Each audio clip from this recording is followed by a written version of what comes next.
kining ikawalong kingdom katong grace nga nibuntog po sa gitawag og Persia. Nga din kining kingdom nga ginganlan og Macedonia, bronze.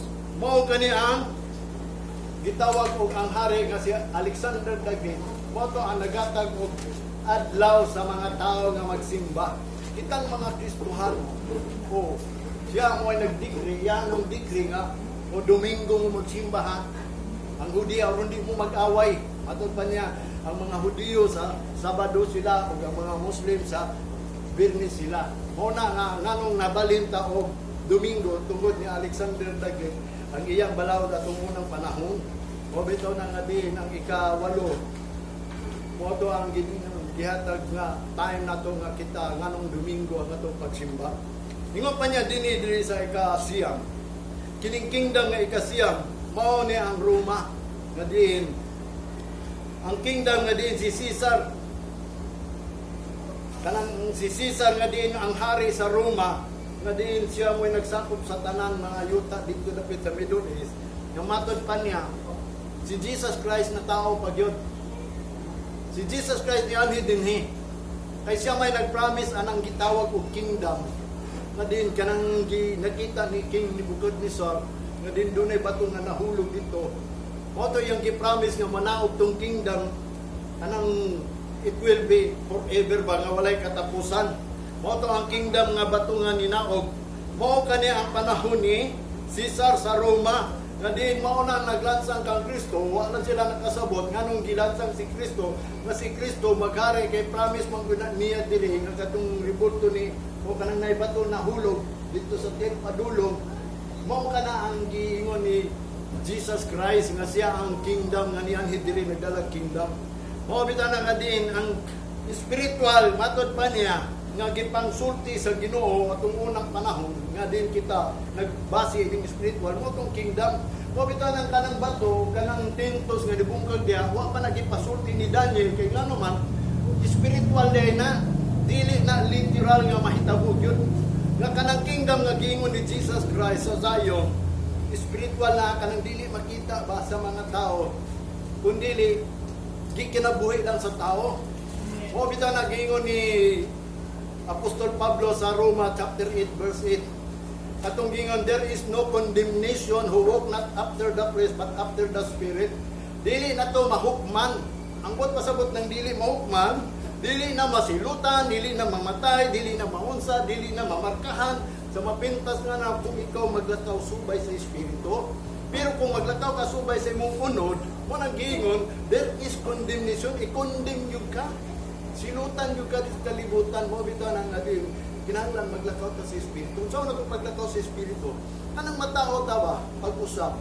Wanang gingon nga, ang natao sa unod-unod man, ug ang natao sa Espiritu, Espirituano. Sa diya nga kita gibautismuhan, gilubong na ta, kanang atong unod, it means to say nga, dili na ta magbuhat og lawas nun. Kaniya ito paunta, pero kay wa may nakabuhat ana, karon last warning sa Ginoo, muna na atong buhaton karon. Gamay lang panahon ato ng buhaton. Kaya nga naman, mubalik na gud ang Ginoo aron kita daton nga rito sa 1,000 years. Mo bitaw tinungdan pag mabanhaw na ka, mo bitaw ngayo po sa Ginoo. Panahon sa Ginoo, Lord, magpabautismo ba mig usab? Aron ma-sure na mo ang amo pagpagkatao pag-usab. Pero sa tinuod lang wala pa nagpadala sa ako sa Ginoo nang hunaw na anak. Kaya nga naman dunay mga gilibit sa Ginoo lahi man gud. Oni bitaw akong gingon sa inyo atong unang revelation sa Ginoo na ako tumiagi sa bana. Ang gusto sa Ginoo, love and holy. Dapat magbala at mahigugma ta sa Ginoo. Matanan natong buhaton diri. For example, kung ikaw mong lingkod diri, wani ka tanang gugma. Ang magdala nimo nganong manlingkod ka diri.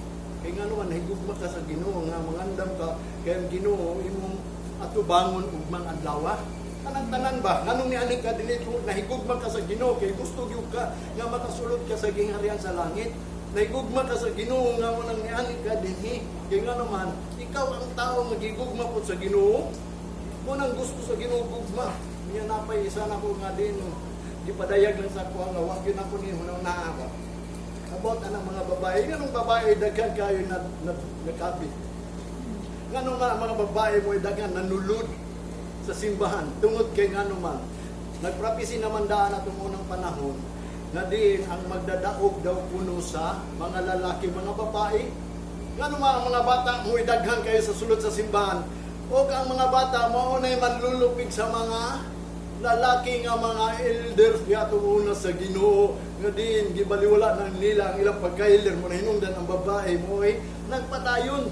Wala ang babae mo ay nagagiya. O bitaw na nga diin ang pulong sa Ginoo nga ako nabasahan mo dito mo pasabot kay kinitanan man gud mga pulong. Ako na ning nabasahan. Gipa-remind lang ni sa ako sa Ginoo na gani gipa-remind ni sa kaniya. Unang gingon papili yung daw kamo mga babae nga na bana. Unsa mga sitwasyon na imong pilion, matod pa niya ikaw mahimong bana ni asawa ni Abraham? Ikaw ba gusto mahimong asawa ni Lot? Kung ikaw ba mahimong asawa ni Job? Muna ni santog sa ako nga di ang mga babae ba dapat magbase anak kay gisulat man na sila. Abi niyo ang asawa ni Abraham naluwas tungod sa iyang pagtuo, kaya ang iyang pagtuo manggod na ang iyang bana nga si Abraham gigamit sa Ginoo. Muna nga si Sarah matod pa niya gituhuan niya nga iyang tawgon iyang bana as Lord. So therefore kadi ka ng mga bana, mo nang giingon ni Apostol Pablo, mo na ang hig na pamilya. Kunya samantalang si Lot, nga diin, although sila, peaceful sila Lot ug ang iyang asawa, pero gisugong sila sa manulunda nga diin, panggawas mo ining Sodom and Gomorrah. Kunya gisulti lang dito sa manulunda nga ayaw gyud mo paglingi, pero tungod ang asawa manggod, nasayangan siya sa mga butang, nilingin siya, paglingin niya, nahimo siyang asin. So, ito na nga importante nga diin ka ng mga butang, gusto sa Ginoo, once nga manlakaw na ganita, ayaw na gyud pag tanaw ini mga butang sa kalibutan. Kaya nga naman, kaluwasan na ninyo. Nya ang ikatulo nga diin si Job, maura man bantugan nga mga asawa sa Bible, ha? Maura gyud niya ang mga asawa nga gisulat diri nga dagko kayo, nga diin gihatag mo diri nga diin mo ni sundon dapat sa mga asawa. Kunya kadto si Job, nga diin ang iyang asawa mo hinuoy nagtunglo sa Ginoo, nga diin iya paggiingnan si Job nga tungluan na imong Ginoo kay wa na ikatabang nimo ambot pasabot nga diin ang asawa kung against masabana ba kung ang bana mga lagat against na hinuon mo nang isantog sa kuno na makaingon yung kulor nga nung imo man nagipadayag nako sa tinuod lang wa mo ko kasabot niya kung unang panahon pero karon nakasabot na ko kay ginahinay ni pagpadayag sa Ginoo. Mo bitaw na manulod jud sa gingarihan sa langit. Mo bitaw na ang katungdanan sa asawa ing Apostol Pablo isubmit lang jud. Bahala nag-unbeliever na imong banag kung gusto ka maluwas. Kaya amin mo kanang kasal wala na gitawag sa Ginoo nga diin approve na. Kay kung hunaw-naw nato ng pagkaminyo, ang gusto sa Ginoo yung Apostol Pablo ang imong pagkatinawag. Dili ang imo pagkaminyo, ayaw paghiskot anang minyo kung sa baka na minyo baka kapila baka na minyo. Kay kung atong basiyon si Solomon daghang man gani asawa, si Jacob nga mao gayud ang sinugdanan sa Israel, duha ang iyang asawa aron nga mahimong 12 tribes of Israel. Wala to balangi nga sa Ginoo kay ngano man ang gusto giday sa Ginoo kanang ang imong pagkatinawag. Kung ikaw tinawag, kung ikaw anak, manang gingon way lain knowledge nga imo yung tunan is to honor your father and mother, obey your parents in the Lord. Ug ang asawa, submit to your husband. Ug ang husband is the head of the family as Christ is the head of the church. Kanang ambot pasabot nga bilang ikaw puno nga head sa pamilya, mangalagad ka sa Ginoo. Kung naman kay banang nga nangalagad, mo nang Ginoo, ikaw na rin mangalagad kay ang Ginoo manggoy nagtawag nato.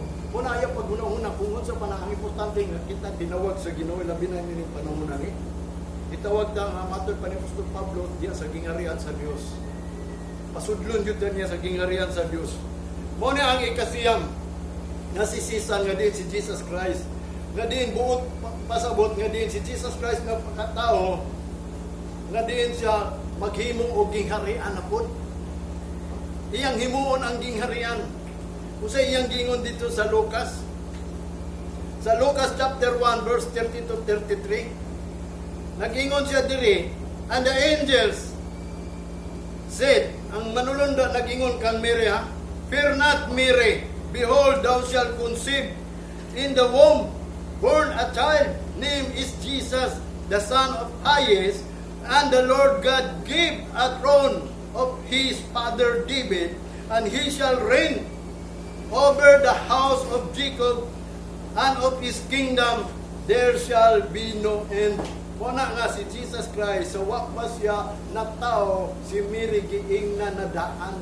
Mary ayaw kadlog kay ikaw mabuntis kung ka. Manganak ka og bata, nga imo na siya ngandan Jesus Christ, o kana si Jesus Christ, mo kana ang anak sa makagagahong gayud sa itaas, o kana siya ang magpuyo sa trono sa iyang ama nga si David. Siya mo ay magpadayon ba? Ug matod pa niya, siya ang maghari sa balay ni Jacob, magdumala sa balay ni Jacob, kanang meaning ni Jacob, Israel na, kay giusap man ang ngalan ni Jacob, Israelites naman. Siya ang mag-reign, ana, ang iyang kingdom, there shall be no end. Musulod tayo ng kingdom, wa gid ni katapusan ng kingdom na atong masudlan kang Kristo Jesus. Kanang ambot pasabot ba, kanang meaning ng kingdom, kanang maunay magdumala ba sa atong mga Kristohanon, nga din ang iyang pulong, mauna ang mudominar nato ba, dili ng sala. Ingon pa ni Apostol Pablo, ayaw tugutin ninyo nga ang mudominar ninyo ang sala. Ang magayagay nato puro sala, kanang mga buhat nga dili mao sa tubangan sa Ginoo, nga pumuaning ka sa simbahan nga wa gyud kakabaw sa imong buhaton. What is acceptable mo nang si Apostol Pablo nagaingon nang siya, pangitaalay ninyo, kaya nga naman kabaw si Apostol Pablo nga ang mga tao gahig ulo. O nangingon na lang siya sa Ephesians chapter 5 verse 10, finding out what is acceptable unto God. Pangitaan ninyo, mo bitaw na ang magbalangtay, mo na mo andam sa dalan, nga di mo na itong pagabuhaton. Unya kaning kingdom nga gitukod, tukuro ni Jesus Christ, spiritual lang ni. Kanang spiritual ba, pagbati, kanang espiritu, mo na imong pagbati, mo bitaw na hinungdan natin espiritu, nga mubati ta sa mga kasakit, mga kapait, mubati ta gugma, kalagot, kasuko, mo na espiritu. Unya kanang Holy Spirit, mo na ang pulong huli, atong batiun na, mo na ang Holy Spirit na anak to.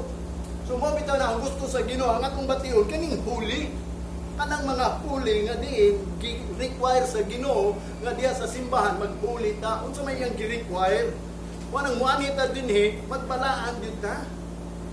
Kung kinsa may makaanin din sa tubangon sa Ginoo nga kung balik ang Ginoo, kinsa may mubarog ini, kung dili, mo nang gingon, katong mga contrite heart lang dugmok na pinaagi sa pulong sa Ginoo, mo bitaw na si Jesus Christ, mamatod pa niya dito, nga ingon pa niya dito sa pulong niya nga din kining na tao nga din ang Hebrews nagingon sa chapter 1 verse 8, but unto the Son he said, the throne O God is forever and ever, a scepter of righteousness and the scepter of his kingdom. Kanang tabaw man ng scepter ng baston sa hari ba, kita na mo gari magdalag baston, muna ang power, muna ang authority. Once kanya ang tao magdalaan na, muna ang wailaing tao makadalaan na, ang hari lang atong unang panahon.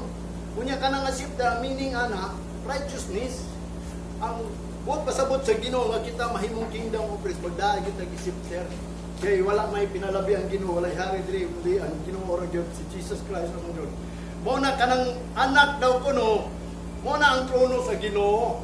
Nga din, walay katapusan nga trono. Unya, naa diya ang scepter of righteousness. Muni, mahimo ning kingdom ko ang righteousness atong buhaton diri. Manang giingon niya sa Isaiah chapter 9 verse 6 and 7, nagsulti na daan siya kuno dito. Ingon pa niya, a child is born, the throne of David, upon his kingdom to order it, the zeal of the Lord will perform. Mao ginay mo perform ang kanang kainiton sa Ginoo. Nga ambot pasabot kinahanglan nga magdasig gyud ta pinaagi sa sugo sa Ginoo nga ang iyahang gayong trono nga mauna si Jesus Christ, kanang child is born yung pa ni Isaiah, kanang throne of David, ya sa trono ni David, kay siya mo magpadayon sa trono ni David. Kaya itong unang panahon, si David lang, mo ang giubanan sa Ginoo, mo nang nagraugon yun si David, mo nang ang pulong ni David, nahimo ng 150 chapters, kay tungod kay ang tanan mga gitawag o gusto sa Ginoo, tuwa kang David, mo bitaw na miingon siya, diri sa New Testament, ihatag daw sa tuwa ang King of David, ang pasabot ang mga Yawi ba nga buot na itong pasabot buhaton para sa Ginoo na akang David? Nga kung mangayo ta sa Ginoo, atong tanawon kung unsay pangayo ni David, dili lang ta mangayo sa atong kagalingon. Mabita na si Jesus Christ ni ani dinhi. Una lang ninyong gingarihan sa langit, ang tanan ihatag kay wa man gibuhat sa mga hintil, puro pangayo, pagkaon, sudan, balay, ilimnon, usinina, mao may gipangayo. Ang Ginoo daw ingon pa ni Jesus Christ nang sayod na siya ana. Mo na inungdan nga unahan lang ninyo. Pare aron karon last days namang gyud ron. Nga kung ang Ginoo maghatag og time, unahan ninyo ni. Ayaw mo kabalaka kung naundang mo trabaho, wala mo trabaho, asa mo manarbaho, kung sa inyong pangitaon nga pagkaon. Mao na ni ang time nga giingon ni Jesus Christ, di ba? Unaha ang gingharian sa langit. Kung kaniadtuan nato ni tuhuy karon, dapat ato na ning tuhuan. Kay last days na ni, dili na ta pwede nga din napay time nga pasagdan lang nato ni nga giingon na niya nga unahang gingharian sa langit. Nga din, ang giingon ni Jesus Christ, unahan lang ninyo ang gingharian sa langit. Kung ang iyong pagkamatarong, kung ang tanan butang idugang ran ninyo, o nang gingon ayan na mong kabalaka kung unsay ilinon o kalanon kaysa tinuod lang, iyag yung gisampol ang mga langgam. Tanawan ninyo mga langgam, wala sila nagpugas, wala sila nagtanong, pero gipakaon sila sa Diyos. Mausad na kita, mas bililong palaw ta kaysa mga langgam. Mo na nga karon, mo ni atong buhaton, pangitao na ito ang gingalan sa langit. Ani ka diri, kaya nga naman, itudlo ang mga gitawag o mga rules, mga ordinance, diya sa sulod sa balay sa Ginoo kay ngano ma'am mo na atong buhaton nga sa diya nga naata sa kingdom sa Ginoo naagay pagdominar sa Ginoo nato nya kung musulod ka sa kingdom mo nya wa ka kabalo nga diin ang role sa Ginoo wa nimo buhata, so therefore spiritually wala ka sa kingdom sa Ginoo. Mo bitaw ang kinahanglan mahibaw gyud ka sa pamaagi kung unsay buhaton nato diri sa simbahan. Dili lang kay mo anita sa simbahan, aron di ta mabalaka, aron di ta mahadlok kay ang Ginoo nang bahala nato. Mo bitaw na yang gingon dinhi sa Daniel, kinsa man dai nagbuot ang mga kingdoms diri? Di ba ka mutuwa na? Ang Ginoo may nagbuot na, mao na atong basihanan. Ang Ginoo may nagdumala ana. Mo bitaw na nga moabot ang kingdom na kung giingon ni propeta Daniel. Mo ti mo bungkag, kita dili mabungkag kung naata sa kingdom mo na dili ta angay mahadlok kining 666. Kay kanang 666 para lang na sa mga tao nga wala na ninuod. Sa tinuod lang kanang wa kasulod sa kingdom. Kanang wala sila nangita sa kingdom ug wala sila nidawat sa kingdom.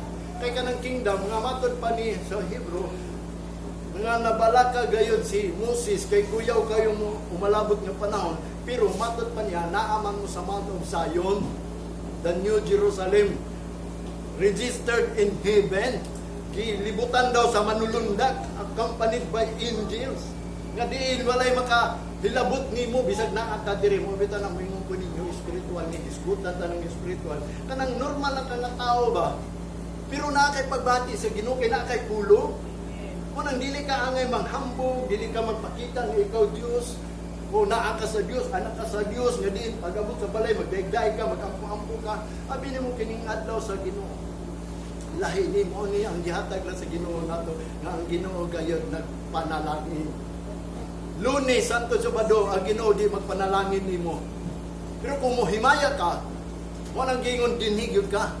Ang iyang gingon sa Lunes, Santo Sabado, i-meditate na lang ang pulong sa Ginoo. Aron mo ka na ang giyan nimo bisag naa ka sa taliwala kay ang Ginoo sa tinuod lang wala gyud siya nag-allow ka nato nga siya makikuban nato.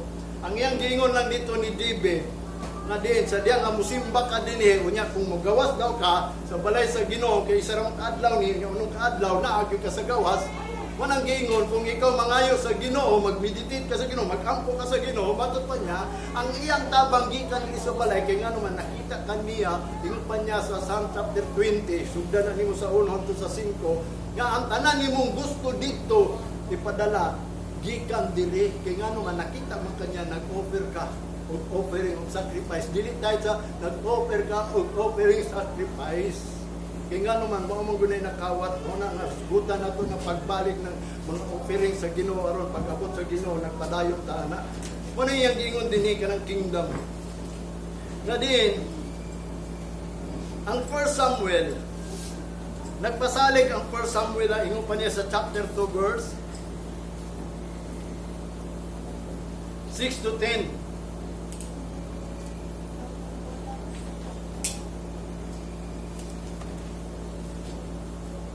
Ingon pa niya din niya, ingon ang Ginoo. Sa 1 Samuel chapter 6, chapter 2, 6 to 10. Chapter 2, 6 to 10. The Lord kill it. Ang Ginoo daw makapatay. And make it alive. Ang Ginoo makahimog pagbuhi. He bring it down to the grave. Siya makadala nimo sa lubnganan. And bring it out. Ug siya makapabanhaw kanimo. Sa verse 7, the Lord make it poor. Makahimo siya pagpapobre nimo. And make it rich.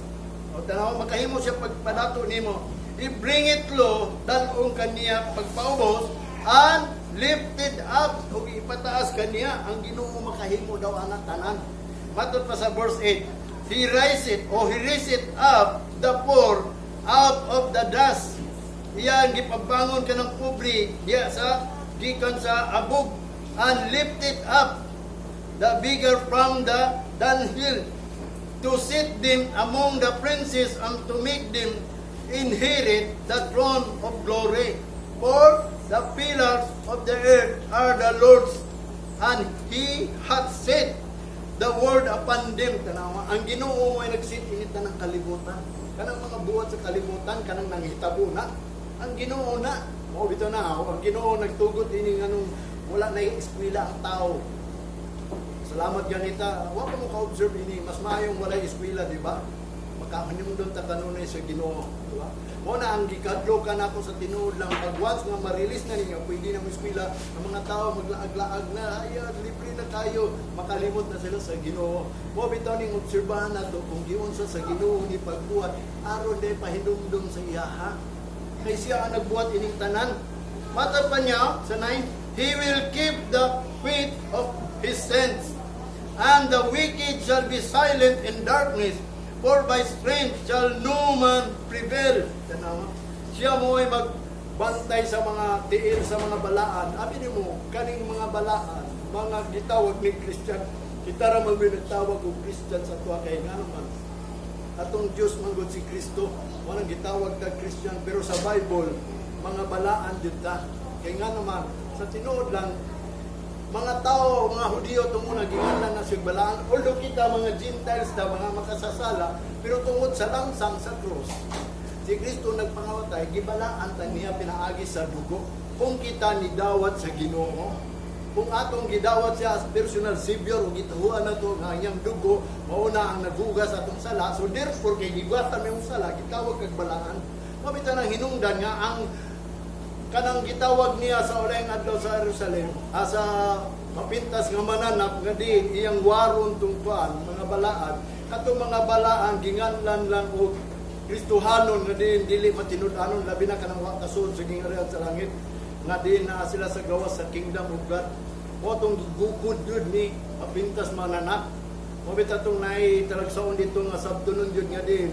Nganong nga si Satanas daw o katong mapintas nga mananap gigira niya itong mga balaan. Sa diya nga yung pamaagi nga gigira niya, na pamaagi niya last, kaya di man madala ang mga balaan. Gidalaan niya og baha daw puno, kanang baha nga buot pasabot, kanang mga maayong butang ba, mga asinso, diri mga gitawag, mga provision sa kalibutan nga pwede na ka makatrabaho, naana na mga pamaagi, tanang ipauswag niya, kaya mga nagiingon ni Propeta Daniel, nga pauswago niya ang kalibutan, aron ang kalibutan mo, sunod atong hari nga ni pauswag ning kalibutan.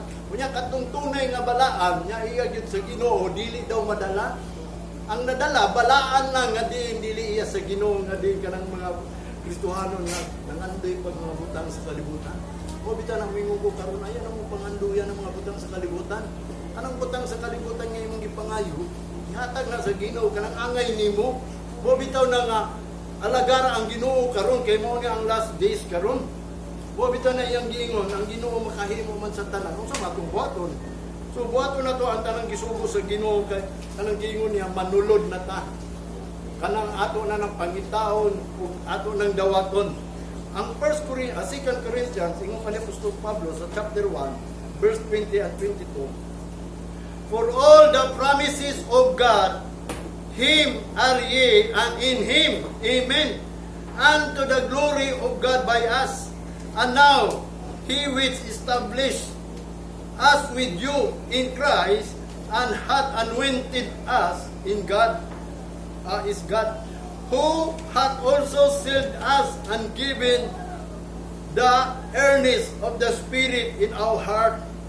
Matod pa ni Apostol Pablo, kinsa may nagsaad nato ang Ginoo nga nag-ingon siya, yes, matod pa niya, og amen, kanang gingon sa Ginoo ba, o kanang the glory of God by us, kanang himaya nga atong gibuhat diya sa Ginoo, ang Ginoo daw kuno mo amen ug mo yes sa tanan natong pangayoon kung atong ihatag ang himaya diya sa Ginoo. Kung itatong dunay pulong sa Old Testament nga dili ta manghambog, give glory to the Lord, maghatag kita himaya mo na kada simba nato himayaon natong Ginoo. Unsa nato pag himaya ang Ginoo, dili lang yung pinaagi sa pag-awit nga nag-awit nagkusog niya sa tinuod lang atong kinabuhi, dili day mao sa Ginoo. Abi nimo ang tao kusog kay na muawit para sa Ginoo, nya katong awit iya tong ginahuna, wa niya hunahuna nga din unsa ang Ginoo nga naggiya sa iya ha. Wa niya hunahuna kung unsay kaayo sa Ginoo, aslong lang nga din kay nag-awit, musinggit mo siya gawit kay ngano man ang Ginoo awitan man daw. Para nang giingon, who can compare to you, Lord? Mingon ka, who can compare? Unya, wala gud nimo. Buhatan nga diin, dili makakumpara sa Ginoo ng mga butang nga nganong inungdan nga diin. Una, for example, nangandoy bigwa ng mga butang nga dili, unya mingon ka, who can compare nimo? Lord, nga, kumuha ni ka rin, pero pagkabot sa balay day na aday, makakumpara day sa Ginoo sa iya. So, kanang imo pagpangita sa mga butang sa kalibutan, kanya pagkabot diri mo awit kag hukan compare you Lord. Ano man, makakumpara ba ng mga butang diri? Pero pagkabot sa balay, wa makailaing gyud nang una mga butang man sa balay. Mo bitaw nang sa tinuod lang way makukumpara sa Ginoo. Mo bitaw na nga kanang imong gipangandoy mga butang. Kung naa ka may gusto nga butang nga alang sa imong grabe nimo ang Ginoo mo hatag alang lang sa imo ha. Dili lang nang alang sa uban. Kung ikaw nay anak suplayan ka sa Ginoo, sa imong anak, dili na isupply ang tanan sa Ginoo aron magsunyi-suloy pa ka. Mo bitan inungdan ingon si Apostol Pablo nga matod pa niya kanang supply sa Ginoo makahatag ng pagpasalamat sa Ginoo. Mo una nga ang nato ang pagpangalagad diri kung kita mangalagad sa Ginoo, mo nang gingon tinud-o nato dili lang kay sa ba ug sa dila kun dili sa kasing-kasing. Mas maayo pang di ka musinggit sa pag-awit sa Ginoo. Kung dili imo tong hunahunahon nganong nag-awit ka sa Ginoo. For example, hunahuna nga diin ang gibuhat sa Ginoo nimo, unya awiti siya. Dili ingon nga awitan nimo siya nya, wa gyud ka kahinungdong kung do na bay gibuhat ang Ginoo nimo. Unang gingon kanay mong awit dili na victorious. Kanang gitawag sa unto God with the voice of life, dili na voice of life kay nga naman wa man nimo hunahuna sa kaayo ang Ginoo sa imo ha. O siguro ay maayong butang nga gibuhat sa Ginoo nimo. Mo bitaw na ang Ginoo dili mahimaya. Although, ingon pa ni Apostol Pablo sa Roma, although they know God, but they did not glorify as God. Kaya nga naman, nakalimot man gud sila sa buhat sa Ginoo. Ako, bisan ako sa tinuod lang, dagay gibuhat sa Ginoo na ako. Kung kaluwasan lang sa akong kinabuhi sa tinuod lang, why nakahibaw na ako? O di na ko angay po siguro mo pahibaw ninyo, kaya di siguro mo to. Nag-attempt yung kamatayon. Pero tungod kay ang Ginoo, nagprotektar na ako, manang gingon nagpabilin ng gyapon ko labaw sa tanan hapit na po kumamatay. Pero tungod ang Ginoo nagtubag mo tumingin ko Ginoo ano man tong Ginoo nga imo gani kung gitubag mo sa pagkakaron imo kung gi pagawas atong sa akong pagkabatan-on pa bisan abi nimo usara man akong prayer sa Ginoo tumuna gamiton ng umiya sa pagwali sa dili pa siya mobalik mo na akong gingon sa inyo gipagsulti na ko ni tanan kay mao gyud ni ang gingon sa Ginoo sa tulong sa Ginoo wala akong gingon sa inyo nga kini pulong sa Ginoo gining Biblia halos na nabasahan ko na nimo nagingon ipahinumdom na ni sa Ginoo nato. Wala kinsa may establish nato, ang establisher daw nato ang Ginoo nga pinaagi kang Kristo Jesus nga ang Espiritu Santo og anointan niya. Labaw sa tanan matod pa niya, who hath also sealed us and given us earnest of the Spirit of our heart. Kanang hatagan tag Espiritu nga matinud-anon jud nga din nining mga panahon na ni o bitaw nang sulod na sa gingaran sa langit kay diha na ang gitawag og the day of Pentecost bubo na ang Ginoo sa Espiritu kay sa tinuod lang dili kita ka labang ining gitawag og Great Revelation kun dili ta masilyuhan kay kining Great Revelation mumarka man gyud ni sa mga iya sa Ginoo unya kita mo nang silyuhan ta daan aron di ta masilyuhan sa mapintas nga mananap O bitaw na nga ang yun sa Ginoo nga